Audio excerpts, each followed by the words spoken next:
अस्सलाम वालेकुम एवरीवन। उम्मीद करता हूँ कि आप सब खैरियत से होंगे and welcome to my YouTube channel. और आज के इस टॉपिक में बेसिकली हम ओलिगोसैकेराइड्स को ज़रा डिटेल में पढ़ेंगे और एट द एंड कुछ इंपॉर्टेंट एमसीक्यूज भी यहाँ से आपको मिलेंगे जो कि आपके एमडी कैट में भी हेल्प करेगा, जो कि आपके प्रिपरेशन के लिए बहुत ज़रूरी है। तो आए चले हम स्टार्ट करते हैं। देखें, सबसे पहले तो ओलिगोसैकेराइड्स आपको पता होनी चाहिए कि ओलिगोसैकेराइड्स कार्बोहाइड्रेट की वो फॉर्म है जिसके अंदर 2 से लेकर 10 मोनोसैकेराइड्स मौजूद हो सकते हैं। यानी कि अगर किसी ओलिगोसैकेराइड को आप हाइड्रोलाइज्ड करते हैं, तोड़ते हैं, तो वो 2 से लेकर 10 तक मोनोसैकेराइड्स प्रोड्यूस करके देगा आपको।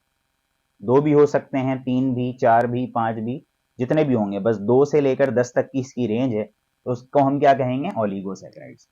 अब आमतौर पे ये याद रखिएगा कि अगर हम ओलिगोसैकेराइड्स को कंपेयर करते हैं मोनोसैकेराइड से, तो ये लेस स्वीट इन टेस्ट है, यानी कि इसकी जो मिठास है मोनोसैकेराइड के मुकाबले में थोड़ी सी कम होती है।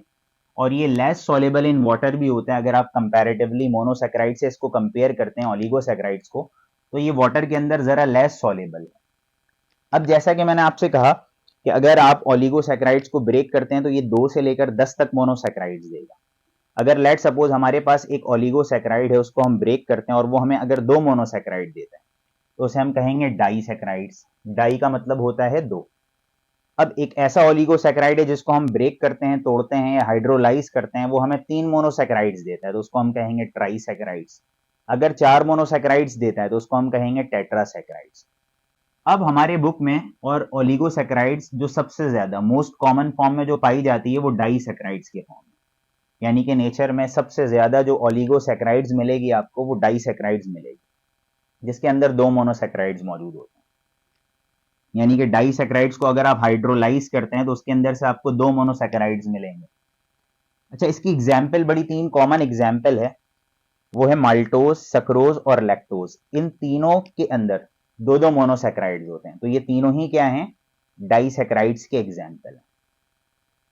अब अगर हम माल्टोज की बात करते हैं तो इसको हम माल्ट शुगर भी कहते हैं। आमतौर पर ये माल्ट के अंदर मौजूद होता है, यानी कि फ्रूट्स के अंदर मौजूद होता है माल्टोज। सक्रोज को हम कैन शुगर भी कहते हैं, यानी कि गन्ना जो होता है, शुगर कैन, उसके अंदर आपको मिलेगा, उसकी जो मिठास होती है वो सक्रोज की वजह से, तो जब भी हम इसको कहते हैं कैन शुगर। और अगर हम लैक्टोज की बात करते हैं तो लैक्टोज मिल्क शुगर कहलाता है। आमतौर पर ये हमें मिल्क के अंदर मिलेगा।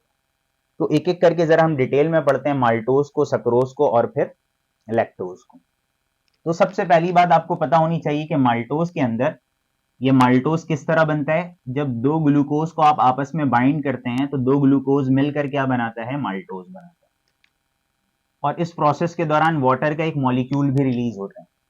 जैसा कि हमने बहुत स्टार्ट वाले लेक्चर में पढ़ा है कि कंडेंसेशन एक ऐसा प्रोसेस है जिसमें 2 मोनोमर आपस में मिलकर एक पॉलीमर बनाते हैं और वाटर का एक मॉलिक्यूल रिलीज होता है। बिल्कुल वही। अब यहां पर मैं क्या करता हूं, मैंने ग्लूकोज के स्ट्रक्चर को बना लिया और यहां पर भी ग्लूकोज के स्ट्रक्चर को बना लिया। अब मैं चाह रहा हूं कि इन दोनों ग्लूकोज को आपस में जोड़ दूं। तो जब मैं इन दोनों को जोड़ूंगा तो क्या बनेगा? माल्टोज बनेगा। अब ग्लूकोज के स्ट्रक्चर को आप बेहतर जानते हैं, लेकिन अगर आपको नहीं आ रहा ग्लूकोज के स्ट्रक्चर समझ में कि किस तरह बना हुआ है यहाँ पर, तो इससे प्रीवियस लेक्चर में ग्लूकोज, फ्रक्टोज और गैलेक्टोज को मैंने बनाना भी सिखाया, बहुत ही सिंपल वे में, तो आप वहां से जाकर सीख सकते हैं, तो ये आपको फिर इजी लगेगा। अब मैंने एक ग्लूकोज का स्ट्रक्चर यहां पर बना लिया, एक ग्लूकोज को मैंने यहां पर बना लिया। मैंने कार्बन की नंबरिंग कर दी 1 2 3 4 5 6, और इस ग्लूकोज में भी 1 2 3 4 5 6, यानी कि ग्लूकोज के अंदर 6 कार्बन है। अब आमतौर पर यहां पर OH लगा हुआ होता है और यहां पर भी OH लगा हुआ। अब होगा क्या?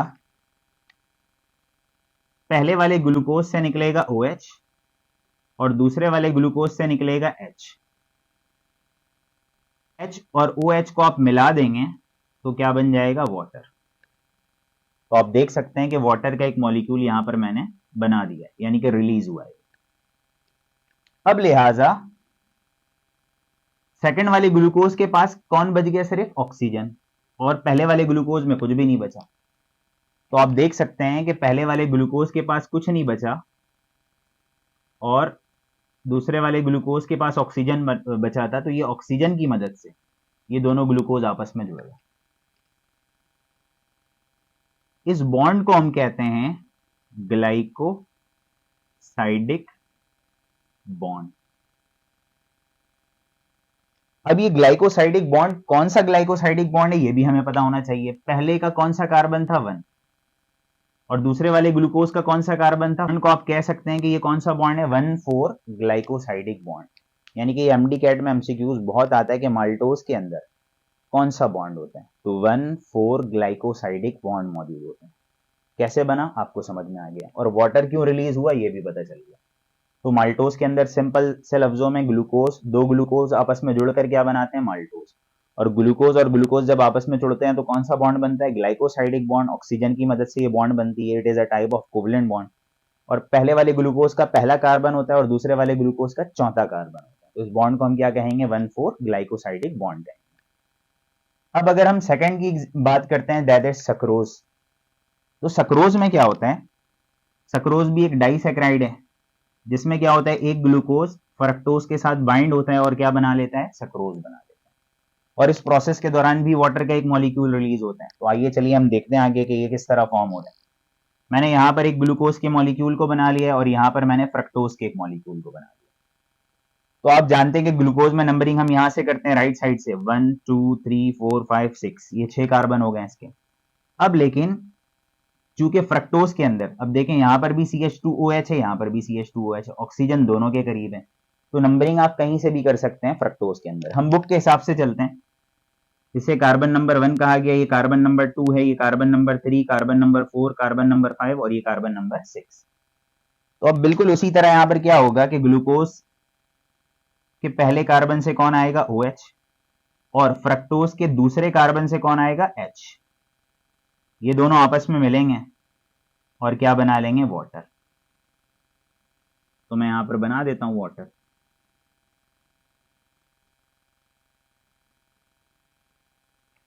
अब होगा क्या, यहां से OH हट गया और यहां पर सिर्फ क्या बचा O बचा, यानी कि ग्लूकोज के पास कुछ नहीं बचा और फ्रक्टोज के पास ऑक्सीजन बचा था। ऑक्सीजन की मदद से ये दोनों आपस में जुड़ गए, तो ऑक्सीजन की वजह से जुड़े हैं तो इस बॉन्ड को भी हम क्या कहेंगे ग्लाइकोसाइडिक बॉन्ड कहेंगे। लेकिन ये बॉन्ड ग्लूकोज का पहला कार्बन है तो इसको हम कहेंगे 1, और फ्रक्टोज का दूसरा कार्बन है तो इसको हम क्या कहेंगे 2, यानी कि ये बॉन्ड क्या हो गया 1,2 ग्लाइकोसाइडिक बॉन्ड। तो अब आपको इजीली पता चल गया होगा कि सक्रोज के अंदर ग्लूकोज और फ्रक्टोज मिलकर सक्रोज बनाते हैं, और सक्रोज के अंदर जो ग्लाइकोसाइडिक बॉन्ड होता है वो कौन सा होता है 1,2 ग्लाइकोसाइडिक बॉन्ड। तो अब जो तीसरा जो हमारे पास वो है लैक्टोज। आइए हम लैक्टोज को भी देख लेते हैं। अगर हम लैक्टोज की बात करते हैं तो लैक्टोज एक ऐसा डाइसैकेराइड है जो ग्लूकोज और गैलेक्टोज से मिलकर बनता है, यानी कि एक ग्लूकोज को आप गैलेक्टोज के साथ जोड़ देंगे तो वो क्या बन जाएगा लैक्टोज बन जाएगा। और इस डाइसैकेराइड के बनने के दौरान भी क्या रिलीज होता है वाटर का एक मॉलिक्यूल। तो आइए चलिए हम इसको स्ट्रक्चर वाइज देख लेते हैं। लेट सपोज मैंने यहाँ पर एक ग्लूकोज के मॉलिक्यूल को बना लिया और एक गैलेक्टोज के मॉलिक्यूल को बना लिया। ग्लूकोज और गैलेक्टोज का स्ट्रक्चर ऑलमोस्ट 99% सेम होता है, बस फर्क क्या होता है कि कार्बन नंबर 3 पर OH ऊपर है H नीचे है, यहाँ पर भी कार्बन नंबर 3 के ऊपर OH ऊपर है H नीचे है। बस गैलेक्टोज में क्या होता है कार्बन नंबर 4 के ऊपर OH होता है और नीचे H होता है, जबकि ग्लूकोज के अंदर ऊपर कार्बन नंबर 5 के H होता है, कार्बन नंबर 4 के H होता है और कार्बन नंबर 4 के नीचे क्या होता है OH।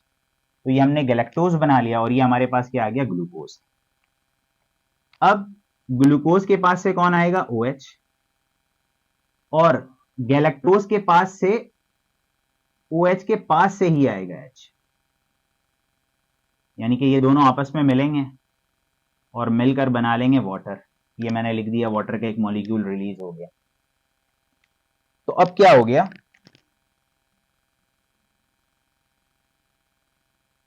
ऑक्सीजन बच गया यहां पर। तो होगा क्या,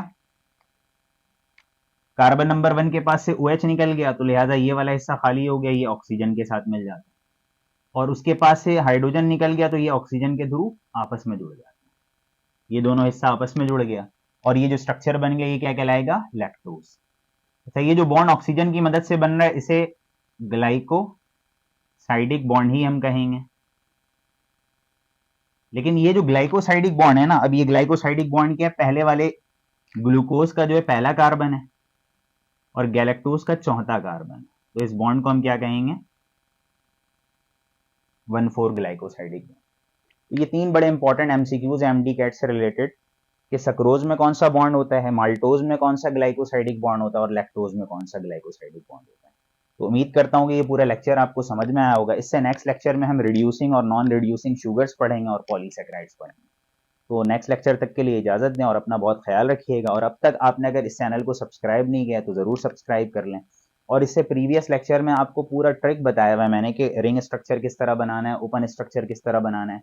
अगर आपको नहीं आता तो आप प्रीवियस लेक्चर पर जाकर उसको सीख सकते हैं। तो नेक्स्ट लेक्चर तक के लिए इजाजत दें। अल्लाह हाफ़िज़।